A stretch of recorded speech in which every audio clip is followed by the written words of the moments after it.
السلام عليكم ورحمة الله وبركاته. معاكم يا جماعة ابراهيم من شركة بغداد، وكل يوم عرض جديد، واللي مش متابعني فايته كتير. حابب النهارده ابدا كلامي بالصلاة على النبي. اللاب ده يا جماعة مش موجود عند أي حد، والسعر دوت مش هتلاقوه عند أي حد.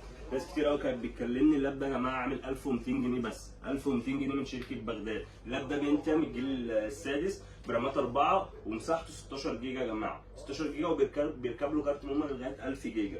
اللاب يا جماعة فيه بيشغل بابجي وفي متجر بلاي. تعالى كده بص قرب. دي يا جماعه كل الالعاب اللي موجوده. بصوا العاب قد ايه للاطفال، حاجات تحفه زي ما انتم شايفين. تمام. والتطبيقات اهيت زي انستجرام وفيسبوك والحاجات ديت وماسنجر وانستجرام، كل حاجه موجوده فيه. كل ده ب 1200 جنيه. اللاب فيه مدخلين يو اس بي 3 مش 2، وفي مدخل اتش دي ام اي، وبيركب له كارت ميموري لغايه 1000 جيجا. كل ده ب 1200 جنيه. ب 1200 جنيه. البطاريه بتقعد 10 ساعات يا جماعه، 10 ساعات. عارفين يعني ايه جهاز بطاريته بتقعد 10 ساعات؟ زي ما انتم شايفين، والحاله كويسه.